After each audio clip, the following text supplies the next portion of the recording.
Presentamos hoy un nuevo programa de la serie Paredes y esta vez dedicado a la formación de la isla de Gran Canaria, con todos sus estadios de formación constructiva, eruptiva y espacios de calma donde se producen las fases de erosión, y esta vez desde el barranco de Tirajana, donde también vamos a ver sus características tan singulares de este cauce desde el nacimiento hasta la desembocadura.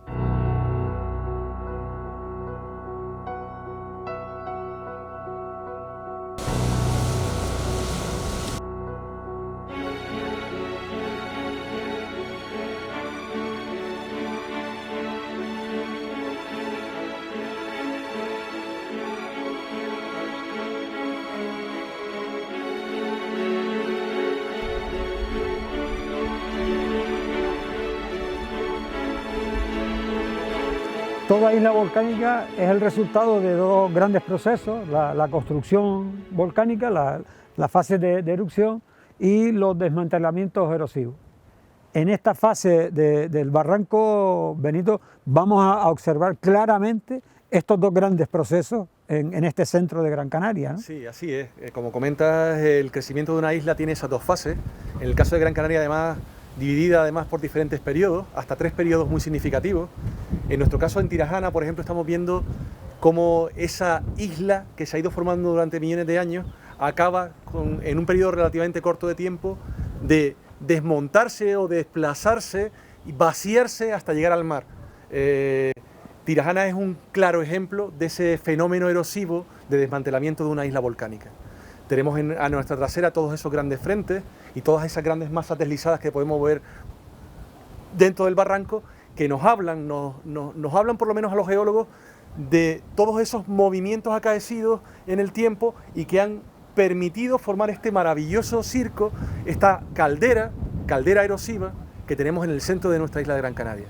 Con una profundidad en algunos sitios en torno a 1000 metros, ¿no? En torno a 1000 metros, sí. En nuestra trasera tenemos nuestras cimas, las cimas de nuestra isla, y llegando hasta el fondo casi profundidades de 1000 metros. Masas deslizadas o elementos de erosivos que se mueven hasta kilómetros. Se mueven sobre todo por la acción de dos agentes. El agua, como principal agente movilizador, y un agente que está intrínseco en la vida de un planeta, que es la gravedad.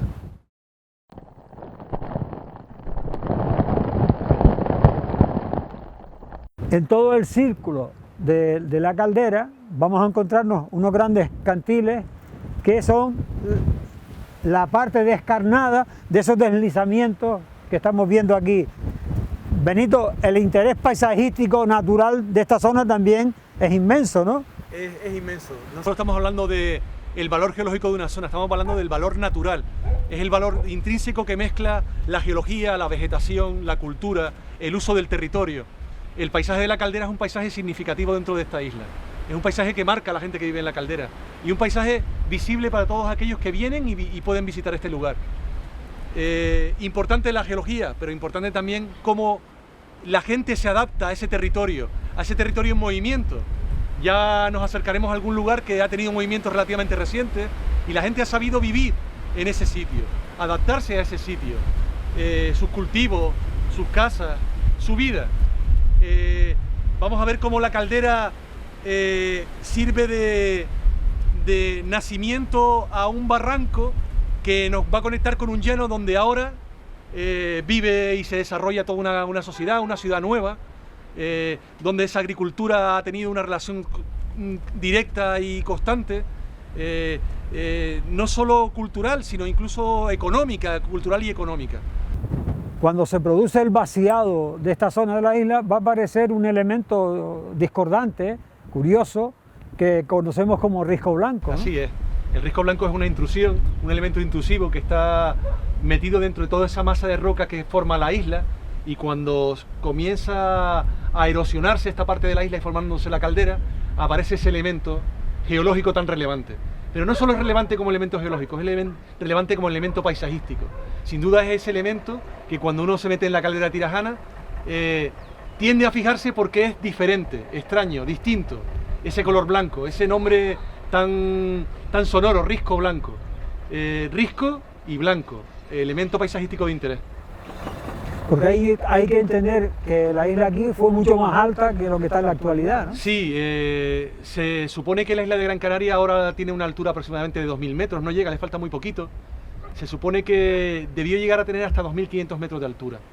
Todo ese material que ahora no está en la isla es parte de esa formación y destrucción que tiene cualquier isla volcánica, que tiene cualquier terreno. Tenemos una isla relativamente joven geológicamente, pero una isla que ha sufrido diferentes avatares en el tiempo. Uno de ellos, en este momento actual de la historia de la isla, es el desmantelamiento. Es lo que en geología se conoce como isla en estado de rejuvenecimiento, aunque parece una distorsión de lo que queremos decir. Está rejuveneciendo el relieve, está formándose nuevos relieves.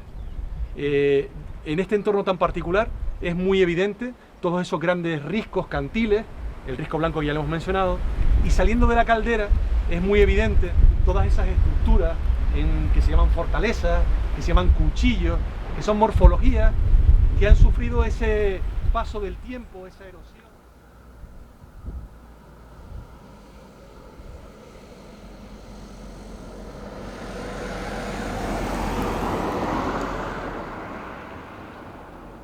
Es muy común que detrás de esos deslizamientos aparezcan unas pequeñas depresiones que aquí en esta zona las vamos a conocer como lagunas, ollas, olletas, como es el caso de Olla Grande, ¿no? Esos elementos característicos, esos grandes deslizamientos de ladera que se encuentran dentro de la caldera tienen esas dos características, esas partes alomadas, esos panzones, esas barrigas, pero aparecen además de esas barrigas estas depresiones semicirculares o ligeramente ovaladas, sin ningún contacto con ningún cauce, que hablan de esos desplazamientos y esas zonas que se quedan vacías en las partes traseras de las masas deslizadas. Son muy comunes. Aquí vemos Olla Grande, esa superficie semicircular, tenemos la Olla de Tunte, tenemos la Olla de la Cebada un poco más abajo. Es un topónimo más que se repite constantemente porque es una estructura característica de las grandes masas deslizadas. Que además van a ser fértiles en cuanto a cultivo. Claro, porque implican en esas partes traseras que se acumulen esos suelos más finos, más fácil de poner en uso que esas partes más pedregosas que representan los frentes de deslizamiento.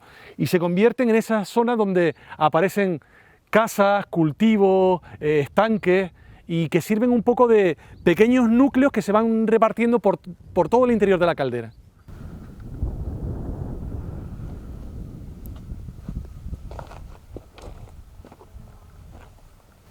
Ya empezó la carretera a partirse poquito a poco, pero no como la gente se cree, que a lo mejor esto estaba corriendo, no, eso ni se veía, ni se veía. Solamente la tierra se movía un poquito, se veía la tierra que se caía, también se veía a lo mejor hoy te acostabas y mañana por la mañana lo que tú veías aquí lo veías un poquito más allá o cuando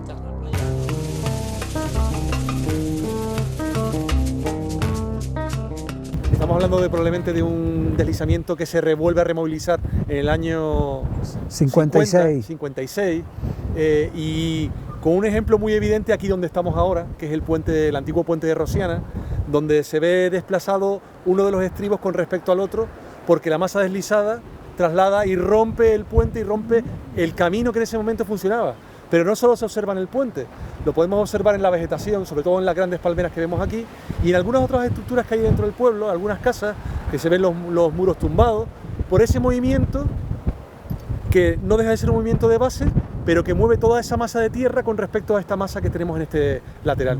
Incluso detrás de mí el barranco quedó entullido, ¿no? Sí, el barranco justamente en esta zona llega a cerrarse temporalmente hasta que después el propio funcionamiento del agua vuelve a rescavarlo y vuelve a entrar en funcionamiento. Esto es el barranco de Tirajana. Aquí hay sensores y nos dicen que en los años 90 hubieron también unos periodos de varios días de lluvia donde hubieron desplazamientos, pero claro, de centímetros que la población prácticamente no observó, ¿no? Al ser el último gran deslizamiento de Tirajana, de forma recurrente ha sido investigado, se llegaron a colocar algunos medidores para medir el posible desplazamiento. Ese desplazamiento sobre todo se nota en profundidad. Muchas veces no es perceptible en superficie, pero sí en profundidad, que es esa zona de movimiento por la cual el agua, que va a servir como de ayudante a que toda la masa de material se mueva en el sentido de la pendiente, ¿vale? Como que queda en el interior una parte plástica. Que... Sí, realmente funciona, en geología se llaman mantos de despegue, pero son como esas zonas más, sí, plásticas, por así decirlo, que permiten que se mueva toda la masa de roca en la zona superficial, ¿vale?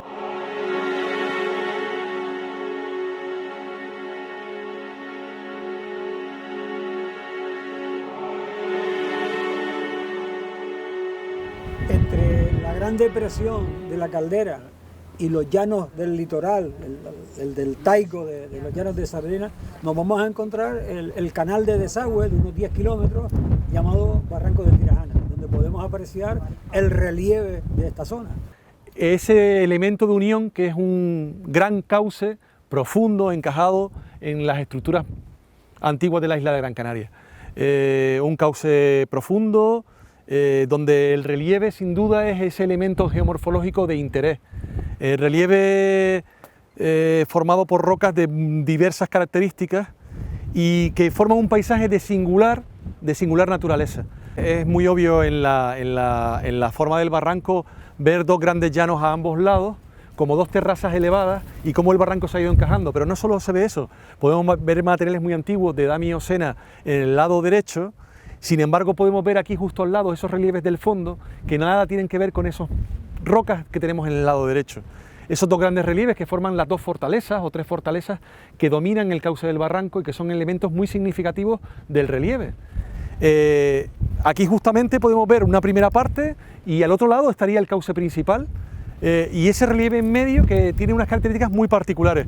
Es muy visible, por ejemplo, el tableado que presentan esas rocas que forman como mesas o láminas unas que se superponen encima de las otras.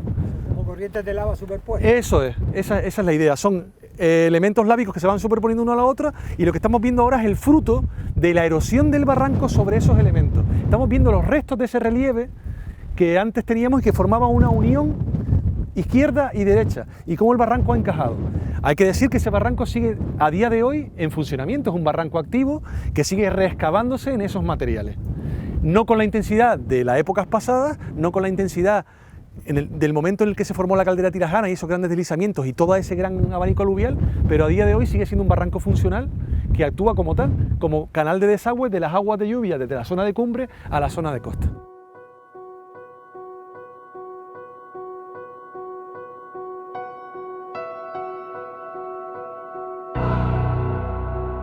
A nuestra izquierda al fondo es muy visible un planchón roquenublo. Es muy difícil de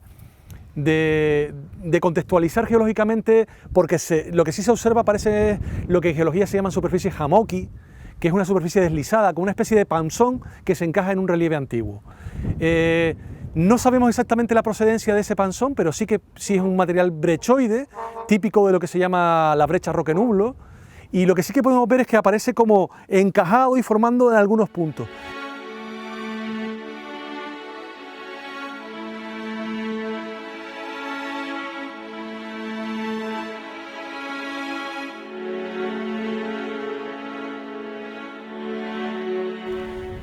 Entre la cuenca de recepción, que la conocemos como caldera de Tirajana, y los llanos, la cuenca de desagüe, los llanos de Sardina, vamos a encontrarnos en lo que en realidad es el cauce del barranco, de unos 10 kilómetros, con unas características pues, muy específicas, ¿no? Sí, así, aquí donde estamos justamente es casi el tramo final de ese cauce, ese caño de desagüe, que permite no solo la evacuación de las aguas de la caldera de Tirajana, sino la evacuación de toda esta gran cantidad de sedimentos que acaban formando esos llanos donde crece la nueva ciudad. Estos llanos formados por un conjunto de rocas de diferentes características, mezcladas con una matriz arenoso-limosa y arcillosa, dan un cauce muy ancho, con un desnivel incluso en algunos puntos que llega a tener casi 1000 metros, donde además se convierte en esa especie de espejo, si no espejo, de visualización del interior de nuestra isla, ¿vale?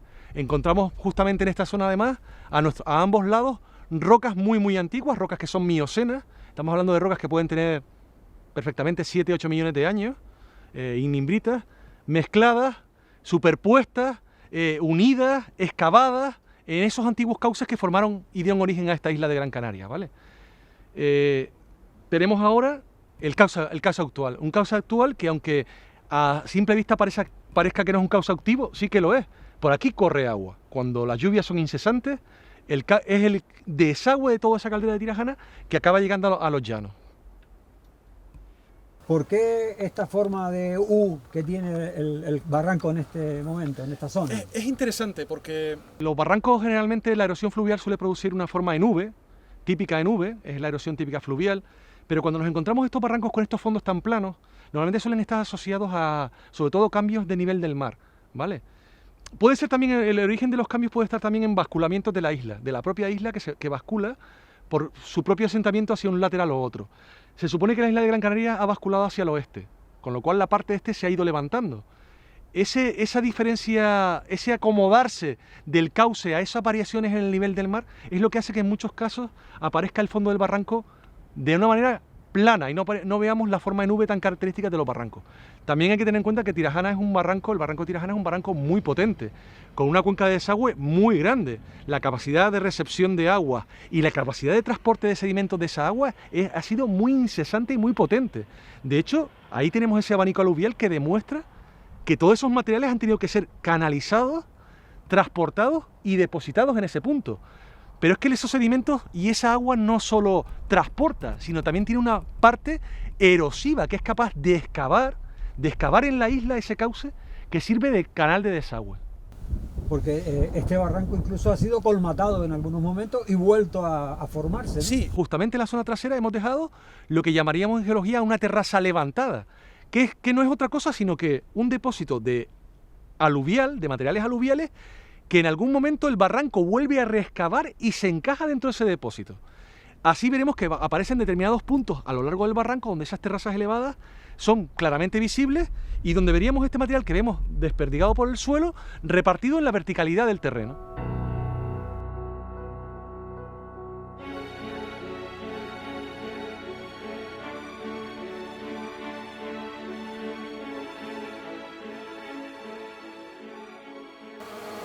Nosotros podemos observar la historia de la isla y cómo es en su interior a través de una de estas paredes con esas sucesivas coladas que vemos ahí, ¿no?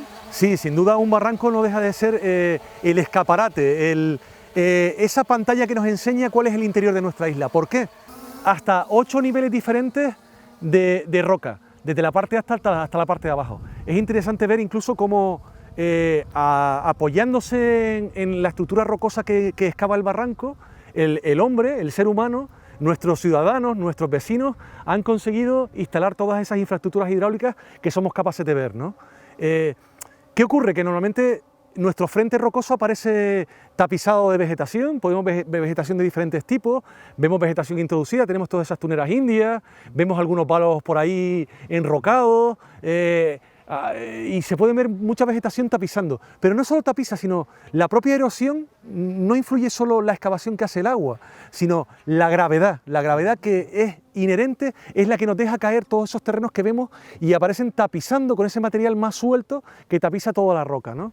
En este caso, Benito, ¿se observan solo tobas o hay también suelo entre distintas coladas? Es muy evidente ese nivel rojizo que vemos ahí arriba, que sin duda es un nivel, no me atrevería a decir que es un suelo enrojecido, que es lo que se llama aquí un almagre, pero sí que puede ser un nivel tobáceo o de cenizas, que la colada superior, al pasar caliente por encima, acaba rubefactando, es lo que llamamos los geólogos rubefactando. Es básicamente un proceso de oxidación, acelera la oxidación, sobre todo los minerales de hierro, ¿vale?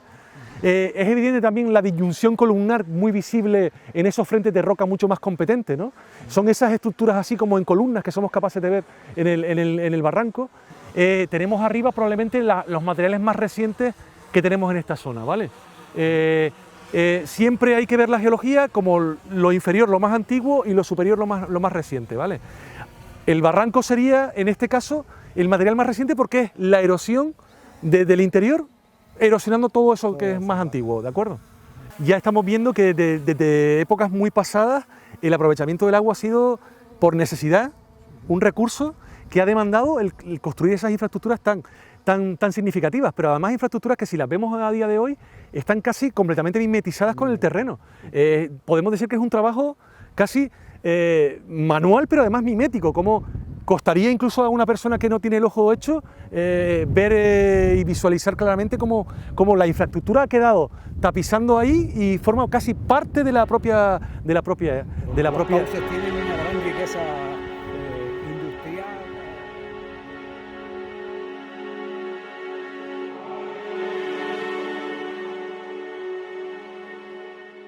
Hay que ver la isla como un conjunto de procesos constructivos y a la vez destructivos. Aunque parezca algo que no tiene sentido, sí que lo tiene. Tenemos que ver la isla como que cuando empieza a salir desde el fondo del mar se empieza a formar, empieza a tener una parte subaérea, una parte constructiva. Aquí podemos ver parte de esas rocas, ¿no? Aquí en nuestra trasera aparecen ignimbritas, aparecen fonolitas también miocenas, que sería esa parte más antigua de la isla, pero más alta, ahí justo a nuestra espalda. Y cada uno de esos grandes periodos, esos 3 grandes periodos que al menos podemos identificar en la isla de Gran Canaria, tiene entre medias periodos donde la erosión domina sobre la construcción de la isla. Y en eso, en el barranco de Tirajana, es perfectamente visible ese fenómeno de construcción y destrucción de la isla. Y si vemos la parte trasera a nuestras espaldas, podemos ver las rampas de Amurgas, que es una gran rampa triangular de fonolitas que las tenemos en ese lado del barranco, pero sin embargo a este lado del barranco son completamente inexistentes, ¿vale? Estás hablando de la parte antigua. De la parte antigua de la isla, ¿vale? Estamos viendo un barranco que probablemente ya funciona como barranco desde que la isla tiene esa parte aérea, pero que a la vez que se va rellenando, se va erosionando y a la vez se vuelve a rellenar y se vuelve a erosionar. Y todos esos fenómenos los estamos viendo a veces en espacios muy cortos y muy concretos dentro del propio barranco, ¿no? Benito, aquí podemos ver que este cauce joven Sí. manifiesta arriba un material que lo ocupó. Sí. Ese trozo de erosivo que hay de cresta, roques. Sí, vemos esas morfologías que aparecen aquí tan características que veíamos otro día, que son los edificios, las morfologías en fortaleza. Son elementos erosivos, pero que en el barranco además contrastan mucho justo con sus laderas de ambos lados. Básicamente lo que nos está hablando es que son además unos materiales mucho más recientes que los materiales que encuentran a los lados, y se debe a que son materiales que usan el barranco como vehículo, como carretera de transporte hacia la costa. Hemos estado hablando de geología, de Sí, geomorfología, sí. pero este barranco, esta zona es muy interesante a nivel científico, Sí. paisajístico, natural, Sí. a lo que decíamos antes, etnográfico. Etnográfico. Sí, tiene un gran valor, porque todavía conserva zonas con una gran naturalidad. Pero además, con esas zonas de gran naturalidad, no solo geológica, sino también botánica, estamos hablando de cómo la interacción entre el soporte y la propia vegetación, también en fauna, también aparece aprovechamientos del propio barranco que intervienen en el barranco generando paisajes característicos. Es obvio, lo podemos ver ahí justo enfrente, uno de los primeros palmerales que tenemos de Tirajana, ¿vale? Yo no sé si bonito, pero un palmeral muy interesante. Sí, es el palmeral del Sao, que es el primero que encontramos barranco arriba, porque es donde empieza el medio natural de la palmera y donde se supone que hay más encharcamiento de agua, porque sabes que la palmera y agua van juntos. Sí, tiene esa característica hidrófila, ¿no? Que de la palmera, la búsqueda de agua. También es esa zona de contacto entre esos materiales aluviales y esos materiales volcánicos que entran dentro del barranco y acaban ocupándolo, ¿no? Y seguramente ahí en esa zona se produce de alguna manera un afloramiento natural de aguas, ¿vale? Ahí hay otra galería. Una galería. Sí. Claro, tenemos un espacio natural, geológico, donde tenemos un soporte edáfico de suelo, tenemos un soporte biológico que lo forma toda la vegetación, toda la fauna, y además tenemos el soporte humano, que es el aprovechamiento de todos esos espacios. Aprovechamiento de agua en profundidad, aprovechamiento del agua en galerías, agricultura, ganadería. Muchas veces una incidencia artificial, como es la construcción de un pozo, nos va a dejar a descubierto qué es lo que hay en el interior. La parte más somera que vemos ahí, en realidad, es la más interna, podría estar a 100 metros de profundidad. Sí, así es. Estaríamos viendo en la escombrera del pozo. Básicamente la escombrera es todo ese frente que estamos viendo ahí, es el material excavado del pozo, y lo que estamos viendo en la zona más superficial, como son los últimos materiales que se excavan del fondo del pozo. nos estaría informando de esas rocas que no vemos en superficie, pero que sí que están aquí. No olvidemos que lo que decíamos antes, que la isla se construye en su parte subaérea, tiene una parte sumergida que está debajo del mar, pero toda esa parte subaérea hasta la profundidad que tengamos del pozo. Y eso sería, digamos, esa primera fuente de información de lo que tenemos aquí en profundidad. Como una columna testigo. Como un testigo, así sería, como si yo estuviera haciendo una perforación y estuviera viendo en esa columna todo el terreno que tengo.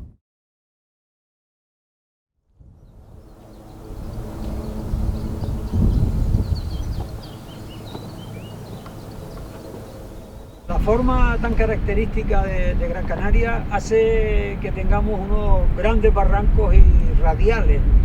Sí, se debe básicamente a esa fase de crecimiento y destrucción de la isla, de forma radial, y esos barrancos sirvan de desagüe de todos esos materiales que la isla va degradando a lo largo del tiempo, que los elementos atmosféricos hacen que vayan trasladándose hacia la costa y formen, como en el caso del barranco de Tirajana, esta llanura tan imponente que es los llanos de Tirajana, un abanico aluvial formado todo por materiales sedimentarios, de la erosión de esos materiales que formaron la isla hace muchos años. Estamos hablando de unos 600.000 años aproximadamente. Tenemos que ver ese evento como un proceso que no es de un minuto, no es un proceso de un segundo, es un proceso que se alarga en el tiempo, pero donde influyen mucho las características climáticas de ese momento en el que se forma nuestra caldera de Tirajana. Esa caldera se forma en un momento en el cual probablemente la pluviometría de la isla es mucho más alta que la actual.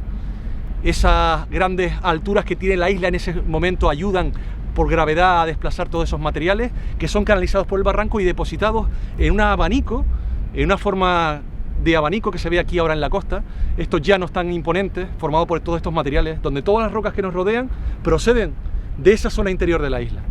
Si nosotros hiciéramos una colección de 8 o 10 rocas que veamos distintas aquí, podríamos ir a buscar el origen. Sí, podíamos ir a buscar el origen y estaría aquí, no estaría mucho más lejos ni mucho más lejano, estaría aquí, justo en nuestra propia caldera. Podemos ver basaltos, basanitas, fonolitas, todos esos materiales, tanto desde el Mioceno como hasta la actualidad, que nos podemos encontrar en todas esas paredes que forman nuestra caldera, ¿vale? Nuestra imponente caldera de presión erosiva que forma Tirajana.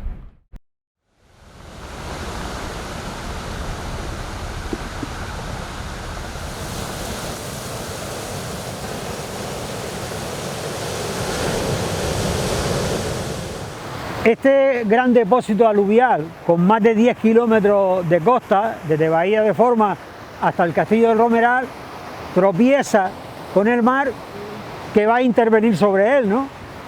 Si nos acercamos un poco más a la costa, podemos incluso llegar a ver algún nivel de playa fósil que nos indica esos parones que hay entre esos eventos de depósito y ese nivel del mar que está constantemente interactuando con este gran depósito de acarreo de barranco, por así llamarlo, ¿vale? Hay que entender, Benito, mirando sobre todo a ese rompiente de olas ahí, que el depósito continúa mar adentro. El abanico aluvial, lo que tenemos presente todos los que vivimos aquí es su extensión en superficie, sobre todo al nivel del mar. Pero este depósito prograda por debajo del mar, disponiéndose también en esa forma de abanico, y es muy visible sobre todo en la morfología del marina, ¿vale? Es conocida la zona por la presencia de bajas, de beriles, que son esos, digamos, esos saltos, esas grandes masas de sedimentos que se acumulan unas encima de las otras.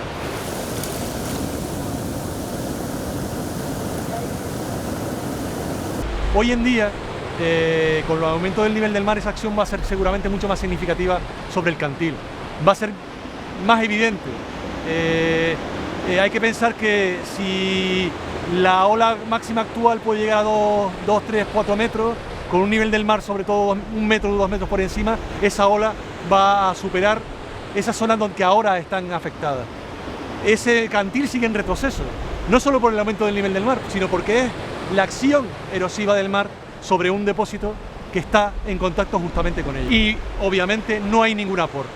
Es evidente que lo que está sufriendo ahora el depósito es un proceso erosivo. Los casos actuales, aunque incipientes, están excavando ese depósito y el otro agente erosivo importante sobre el depósito es claramente el mar. De hecho, estamos en una escombrera que rellenó uno de los nuevos cauces erosivos del llano. Sí, el relleno de esto, el cambio del territorio para el uso, yo creo que ya se da desde el momento incluso con la propia conquista, cuando el ser humano encuentra un lugar donde establecerse, ya lo modifica. Es verdad que hoy en día ese cambio es mucho más evidente. También debemos ser conscientes que estos cambios deben ser de alguna manera estudiados o decididos, porque cualquier cambio, cualquier modificación que hagamos en una red de drenaje, como puede ser la que está incipiente en el barranco, va a implicar que ese agua tenga que derivarse a otro lugar donde no queremos. Y esa es la idea de ocupación del territorio que tenemos que ir pensando. Observa cómo algunas rocas se erosionan mucho antes que otras, ¿no? Son como más... Depende del tipo de roca que sea, la competencia de la roca que se llama.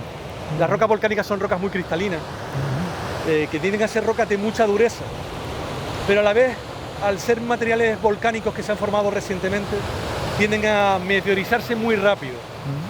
Fíjate, Benito, que observo con un depósito eólico de arena en la misma falda del acantilado. Es interesante pensar que esas arenas, por el color que tienen, son en su mayoría arenas organógenas, o sea, con origen en animales vivos. Y esas arenas pues nos hablan probablemente de la riqueza que tiene esta costa, no visible porque está debajo del mar, pero debe tenerla para que aporten esa cantidad de organismos, sus conchas, sus espinas, sean aportadas y luego eolizadas por el viento y llevadas hasta el cantil.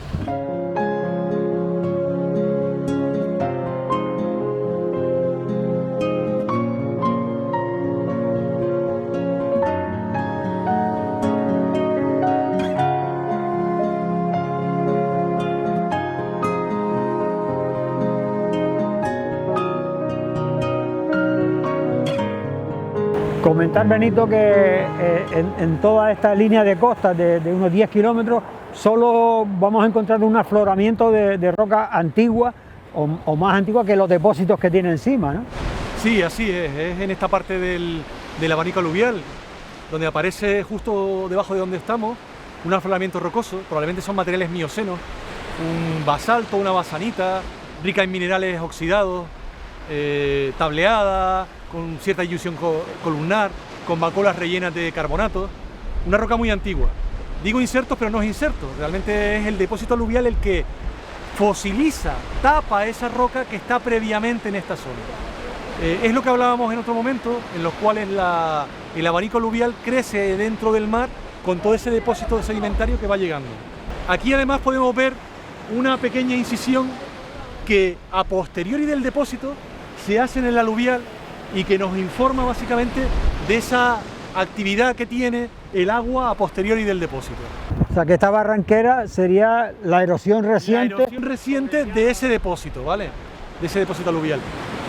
Como veíamos en otros puntos, volvemos a estar en una zona donde las alturas del cantil vuelven a estar entre 15 y 20 metros, visible, y ya como habíamos dicho antes, hablamos de que este depósito aluvial prograda hacia el mar y se debe observar ahí debajo.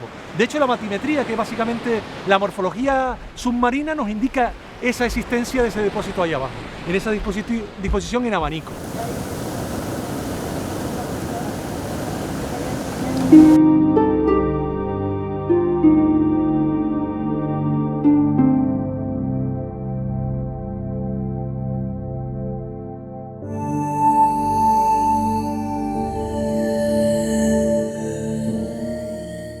Ese gran abanico aluvial que implica todo ese material que es erosionado en la calera tirajana y depositado en estos llanos.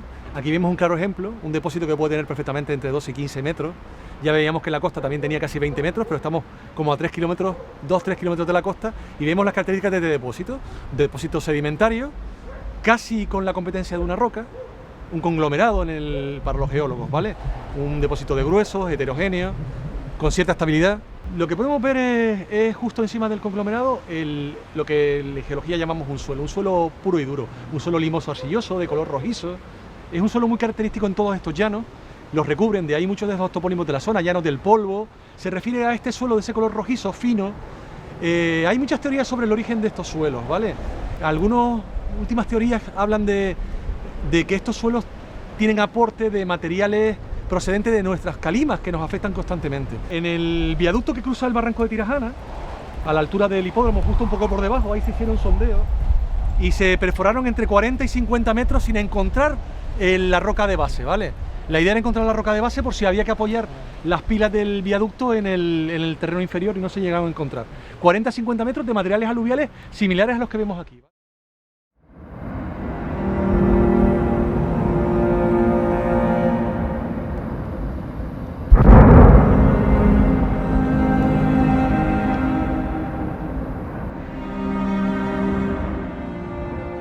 Benito, la reciente erupción en Las Palmas, aparte de enseñarnos este fenómeno tan característico en la formación de las islas, nos va a hacer que nos demos cuenta de que hay una gran cantidad de investigadores de la geología insular, ¿no? Está claro que un evento tan significativo como una erupción en una época reciente que no hemos visto en Canarias en 50 años, pone en valor todo un grupo de investigadores, sobre todo en el mundo de la geología, que sí que es verdad que pasamos ocultos durante mucho tiempo, o no somos muy visibles para la sociedad, no somos muy visibles en nuestro trabajo.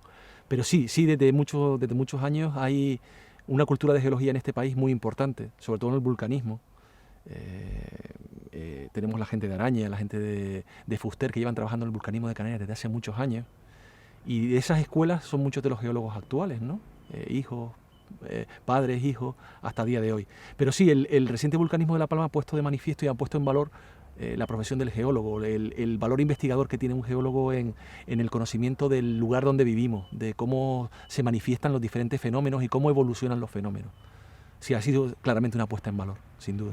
Es verdad que hasta los años 40, probablemente cuando se inicia la construcción de presas, o quizás un poco antes, son cuando vienen esos primeros geólogos y empiezan un poco a describir elementos de nuestro relieve, de nuestra geomorfología. Se empiezan a hacer esos primeros planos, a veces a escala unos 100.000, con poco detalle, pero que empiezan a contener todos esos elementos. Más tarde, como tú dices, empiezan a aparecer gente como Anguita, como Araña, Juan Carlos Carracedo, Jesús Martínez, gente que empieza a trabajar ya aquí, a hablar de vulcanismo, a hablar de formación de las islas, a hablar del origen de las islas, a hablar de nuestro relieve. Tenemos gente como Hansen, que aunque es geomorfólogo, que nos empieza a describir elementos muy concretos y muy relevantes en la geomorfología de la isla. Y claro, tenemos aquí atrás a Tirajana, ese elemento geomorfológico tan singular dentro de la isla de Gran Canaria. Si no el que más, uno de los que más singulares de la isla de Gran Canaria. La palabra caldera tiene unas connotaciones muy volcánicas, pero el uso de calderas en Canarias hace más referencia a ese caldero geomorfológico que tiene el relieve, ¿no? Gran depresión, ¿no? Y es verdad que lo que nos une en este momento y en este lugar, que estamos aquí en Tirajana, es Alejandro Lomoschi, que por los años 90 él comienza una tesis trabajando sobre toda esa información previa de todos estos geólogos que hemos contado y algunos más que no hemos contado, que hay muchos, y empieza a caracterizar los depósitos gravitacionales que aparecen en el fondo de la caldera. Ya en los años, a principios de los 90, finales de los 80, el Instituto Geológico Minero de España caracteriza esos materiales, esos terrenos, como grandes movimientos de ladera, pero sin entrar a definir el por qué están ahí, por qué son como son, la génesis, la morfología, a definir los elementos. Y es Alejandro Lomoschi quien en su tesis y en su libro publicado porque gana el premio Simón Benítez Padilla, empieza a estudiar de forma más detallada las características que definen claramente esa depresión, el origen, lo contextualiza en un momento determinado de la historia geológica de la isla de Gran Canaria. Muy moderno. Digamos, es casi el primer estudio que se hace con esta escala de detalle en las islas. No el único, pero uno de los primeros. Es verdad que en Tenerife hay alguna gente que ya habla de grandes movimientos y deslizamientos de flanco, pero quien caracteriza realmente esta estructura tan particular que es la caldera de Tirajana es Alejandro Lomoschi. Y se centra, ya te digo, en la génesis de ese depósito. Lo contextualiza en un momento determinado de la historia geológica de la isla de Gran Canaria, analiza cómo se originan los movimientos, cómo se desplazan los movimientos, cómo esos sedimentos se canalizan por el barranco, cómo se depositan incluso en el delta aluvial de los llanos, y hace una aproximación muy propia, aprovechando que de manera histórica está Rosiana, que se produce ese gran deslizamiento, y que hay memoria histórica todavía en el pueblo de Rosiana, en sus habitantes, y memoria histórica recogida en fuentes escritas y orales de ese gran movimiento, y analiza los mecanismos de movimiento, que hasta ahora no había aquí nadie que lo hubiese hecho. Alejandro, cuando llega a Canarias y llega a Tirajana, ya trae un bagaje de investigación, ¿no? Sí, Alejandro llega a Canarias, él es profesor universitario, empieza como profesor en las dos universidades, además, en la Universidad de La Laguna y la recién formada Universidad de Las Palmas, que todavía era de La Laguna hasta que pasa a la Universidad de Las Palmas, y es más adelante cuando ya él de alguna manera se asienta y se queda definitivamente aquí, cuando él, bueno, como curioso, empieza a interesarse por todos estos, sobre todo teniendo en cuenta nuestro relieve. Aquí un claro ejemplo es nuestro relieve. Él empieza a estudiar un poco los mecanismos de funcionamiento de todos esos elementos que vemos en movimiento, todo esto que tú mencionas. Es obvio y reciente que vemos desprendimiento de ladera cada vez después de una lluvia. Eso es, podemos coger cualquier periódico, podemos acercarnos a la tele y verlo constantemente. Pues él entra de lleno a trabajar en ese tipo de trabajo, compaginando su trabajo en la universidad como docente y su trabajo incluso para empresa privada, y luego su trabajo investigador en un fenómeno que, aunque está citado en la bibliografía geológica, no está estudiado en detalle. Él busca ayuda en la Universidad de Cataluña, que hay gente donde ya en la zona del Pirineo, y siguiendo escuelas de otros muchos lugares, la escuela suiza, la escuela del norte de Italia, donde esos relieves que tienen ahí, con esas cordilleras tan recientes, y esos movimientos son muy abundantes y además están en constante movimiento, y el estudio de ellos es imprescindible de cara a la ordenación del territorio, a la ocupación del territorio.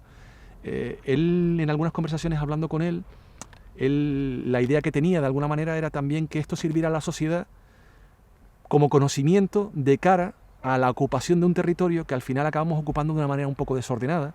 Ya hemos visto el ejemplo en La Palma, como no podemos impedir a la gente que viva donde quiera, pero si la gente supiera dónde vive, igual se relacionaría con el territorio de forma distinta. Esto parece que suena raro, la relación con el territorio, pero sí, si yo sé que puede existir un problema, igual yo intento evitar el problema o no llegar a esa zona con el problema, ¿no? Sí, por ejemplo, construimos vías de comunicación, construimos edificios sin tener en cuenta de que lo que nos ocurrió en el 56 puede ocurrir en cualquier año de lluvia. Puede ser.